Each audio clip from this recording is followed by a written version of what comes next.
Chers visiteurs du Salon Prime Vert, chers internautes, bienvenue à ce débat avec Serge Duman. Nous allons parler violence policière, mais surtout gardien de la paix.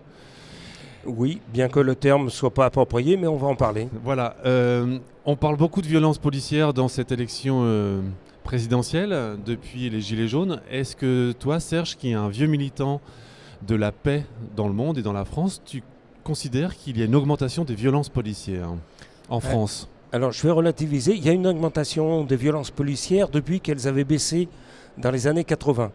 Mais on est en train d'assister en fait à une recrudescence et une utilisation de la force, en particulier contre les manifestants, de façon assez catastrophique ces dernières années.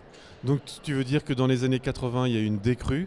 Oui. Les policiers étaient moins violents contre les manifestants, c'est ça ? Il y a eu un meilleur respect de l'expression des citoyens dans les manifestations. Donc quand on parle aujourd'hui en 2022 de violence policière, elle est surtout circonscrite aux manifestations dans la rue.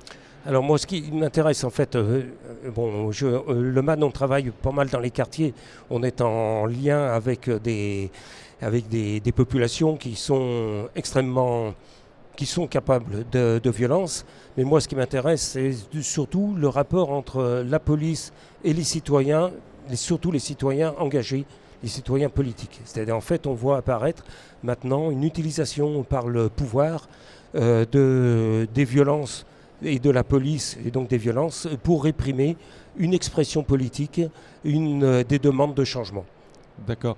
Donc, elle est différente des violences qu'on voit dans le quartier, de la violence politique, en fait. Moi, je fais une différence. Et c'est un des problèmes, il me semble, en France, c'est que la police traite de façon uniforme aussi bien de la grande délinquance, avec éventuellement des armes, des kalachnikovs, voire aussi du terrorisme qui est instrumentalisé. Et quand ils rencontrent des manifestants, en particulier des manifestants non violents, et ils vont les réagir comme s'ils avaient en face d'eux des terroristes. Et vous avez toute l'utilisation de ce terme terroriste par rapport à toute critique des décisions de l'État. Donc en fait, on devrait déjà faire un premier constat sur une différence entre la violence qui émane des quartiers ou des milieux délinquants, de l'expression publique, qui n'est pas forcément d'accord avec les prises de décision gouvernementales. Je fais toujours des différences entre la délinquance et la désobéissance civile. D'accord. La délinquance, c'est pas revendiqué. La désobéissance civile, c'est un acte de refus d'obéissance à des lois injustes et c'est revendiqué généralement à visage découvert, etc. Donc en fait, il n'y a pas de raison que la police soit violente sur des gens qui se revendiquent de non-violence et qui sont prêts à assumer complètement leurs actes. Alors c'est un sujet complexe, mais tu l'as dit, Oman, vous travaillez dans les quartiers. Est-ce qu'aujourd'hui on ressent une forme de violence, en tout cas de colère qui gronde dans la société que nous traversons en 2022 ? Oui. Oui, quand vous regardez la façon dont les Gilets jaunes ont été réprimés, le nombre de personnes qui ont perdu un œil, c'est quand même scandaleux. C'était des gens qui, en fait, ont fait comme action que des actions que nous qualifions de non-violence, de bloquer de la circulation, de bloquer des ronds-points. Effectivement, ça bloquait un peu l'économie, mais est-ce qu'on doit éborgner des gens, les mutiler ? Parce qu'en fait, ils ont une expression de revendication. Nous, on dit non. D'accord. Alors, Oman, vous militez pour la non-violence. Quelles sont les actions concrètes que vous privilégiez ou que vous préconisez ou comment vous regardez ce qui se passe à l'étranger pour justement avoir une police peut-être plus respectueuse de ces mouvements ? Eh bien, en fait, nous, on est assez sensible à ce qui peut se passer, par exemple, en Angleterre. Vous regardez en Angleterre, la police, elle est désarmée. Donc déjà, le rapport de la police avec le citoyen est tout autre. Le citoyen, il n'a jamais peur en Angleterre. En France, quand vous vous faites arrêter, vous ne savez jamais comment ça risque de finir, quoi. Et donc, en fait, le pouvoir se plaint d'un mauvais rapport entre la population et sa police, comme on dit, mais bien sûr, mais la police a toute la responsabilité. Donc voilà, déjà désarmer la police, ça changerait complètement les rapports avec les citoyens. En Allemagne, vous avez une autre méthode de gestion des manifestations. Par exemple, quand vous avez des grands cortèges, s'il y a des gens qui font des exactions, de la casse, etc., la police va essayer de les isoler et il y a des gens qui sont affectés à permettre à ce que le cortège sans violence puisse circuler. En France, on a une stratégie tout autre qui est au contraire de faire un amalgame. Si en France, vous avez une dizaine de personnes qui vont casser une vitrine, vous avez la police qui va tirer des gaz lacrymogènes sur tout le cortège. Et en fait, c'est une façon d'éviter et de pousser les gens à ne plus aller manifester. Toi, tu penses que c'est une volonté politique plutôt qu'un problème de formation des policiers ? Alors c'est forcément une volonté politique, parce que bien que la formation des policiers et surtout des gardiens de la paix soit assez faible, ils obéissent à des instructions. Et vous allez regarder les dernières instructions qui ont été faites sur le problème les stratégies de nassage, par exemple, des manifestations. Il s'agit bien d'une volonté politique, d'une stratégie, de tactique utilisée pour amalgamer tous les manifestants et pousser à ce que les gens ne manifestent plus. D'accord, mais face à des black blocs ou des gens un peu plus violents, comment le MAN se positionne ? Quelles sont les stratégies à opérer face à des comportements malgré tout violents ? Moi, ce que j'ai tendance à dire, c'est que s'il y a des black blocs, c'est qu'en fait, les manifestations sans violence ne sont pas écoutées par le pouvoir politique. Donc déjà, si on était dans une démocratie beaucoup plus ouverte, en fait, on n'aurait peut-être pas besoin d'avoir des groupes de black blocs. Moi, j'ai vu évoluer, vous aviez des grandes manifestations à 100 000 personnes et où ça ne dégénère pas.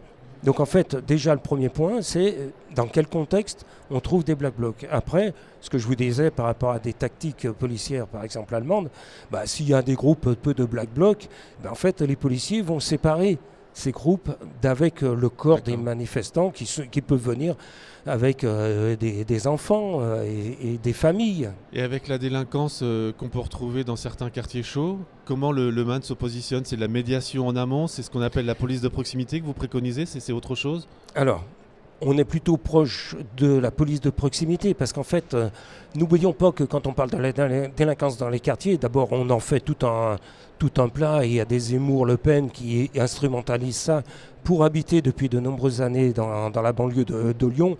Franchement, je ne me suis jamais vraiment senti en insécurité. Donc c'est important de bien distinguer ça. Et finalement, vous avez plus d'agressions sur des personnes au centre-ville de Lyon que dans les banlieues.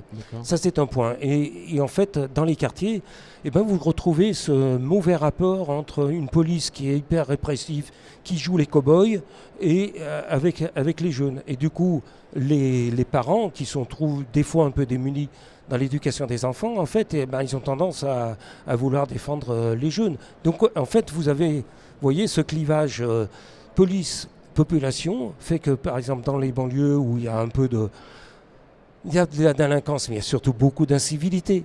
Que va faire la police ? Elle vous dit, voilà, il y a des gens, ils laissent des papiers par terre. Franchement, quand vous habitez dans les banlieues, le gros problème, c'est les papiers par terre, c'est des vitres cassées, c'est des choses comme ça. Ça veut dire qu'il faut réinstaurer la police de proximité qui a été supprimée sous Sarkozy et tendre vers plutôt des gardiens de la paix. Les mots ont leur importance. Est-ce que gardien de la paix résonne plus ? Bien sûr que ça résonne plus. Et ça rejoint une démarche qu'on a au niveau du MAN, au niveau international, où on parle de peacekeeping, gardiens de la paix en anglais, qui vont dans des zones de conflit pour apaiser les tensions. En fait, notre objectif en tant que MAN, c'est de faire que par la non-violence, en fait, les tensions, les conflits que l'on a tout le temps soient apaisés et puissent être régulés de manière souple, démocratique, etc., sans aller jusqu'à aller castagner l'autre. Or, la stratégie policière, aujourd'hui, est un accélérateur de tensions. D'accord, donc le MAN, vous préconisez la médiation. Donc comment vous œuvrez au quotidien ? Et peux-tu expliquer aux internautes qui nous regardent ce qu'est le MAN ? Alors le MAN, c'est la promotion de la non-violence dans la résolution des conflits. C'est le principe fondamental. Et donc, par exemple, puisque tu m'interroges sur les quartiers, on fait ce qu'on appelle la médiation nomade. C'est-à-dire, en fait, on s'est équipé d'une camionnette et on va dans les quartiers de 20h à minuit, là où, en fait, le monde des adultes n'est présent que par les policiers ou les dealers. Et nous, on va à la rencontre des gens, des habitants. On se pose, on installe des tables, on offre du thé et on discute. Et on s'aperçoit que, comme le dit Yazid Kerfi, qui est l'initiateur du projet, en fait, la parole est plus forte que la violence. Et donc ce sont des bénévoles d'Human qui vont dans les quartiers avec Ouais. ce camping-car, c'est ça? C'est ça. Et qui créent des temps d'échange, des temps de réunion? Exactement. Des lieux où on va pouvoir échanger, se connaître pour se respecter. Tu penses qu'à partir du moment où on se connaît, il y a moins de violence Bien sûr. Ah ça c'est malheureusement, enfin ou heureusement, les faits nous montrent que oui, quand vous connaissez l'autre et que vous ne voyez pas en l'autre l'image d'un ennemi, mais un autre humain comme soi, eh ben à ce moment-là, ça apaise complètement les tensions et on va pouvoir discuter sur nos besoins, sur comment ça se passe et pour pouvoir se faire respecter mutuellement. La première chose, c'est de se faire respecter, mais c'est de respecter l'autre pour trouver un terrain d'entente. Serge, au moment où on enregistre cette vidéo, la guerre vient d'être déclarée en Ukraine. Comment tu peux délivrer un message de paix dans ce moment un peu trouble? Alors moi, Pour conclure. au niveau du MAN, en fait, notre principe fondamental, c'est de s'appuyer sur la société civile.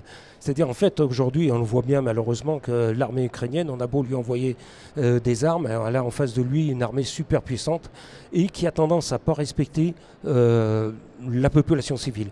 Donc nous, on est pour promouvoir une résistance civile non violente de la population ukrainienne. C'est-à-dire, en fait, si au lieu d'emmagasiner des armes anti-chars, ils avaient structuré la société civile de façon à ce que, même si l'armée russe rentre en Ukraine, en fait, elle devienne ingouvernable pour les Russes. Et ce qui est fort, c'est qu'en fait, en Ukraine, il y a eu en 2004 la Révolution Orange, qui a été un grand mouvement de résistance civile qui a renversé le dictateur de l'époque. Donc en fait, aujourd'hui, les Ukrainiens, ils ont une expérience d'une résistance de la société civile contre un pouvoir fort. Et donc en fait, on demande à ce qu'on soutienne et qu'on pousse ça plutôt que de dire qu'il faut envoyer de plus en plus d'armes pour se mettre de plus en plus dessus. C'est une expérience qui a été aussi tentée en 1968, quand les Russes ont envahi la Tchécoslovaquie, à Prague. La résistance civile est allée discuter avec les soldats russes pour leur dire « mais en fait, nous, on n'est pas des nazis. Nous, on veut rester, on est socialistes toujours. » Et vous voyez que c'est comme ça qu'en fait, on peut contrer le discours de Poutine sur l'armée russe. C'est-à-dire, en fait, oui, il faut faire de la fraternisation avec les armées russes plutôt que de les accueillir à coups de lance-roquettes. Serge, merci pour ce message de fraternité. Merci. Chers internautes, chers visiteurs du Salon Prime Vert, je vous remercie et je vous souhaite et je vous envoie plein d'amour. Et beaucoup de paix.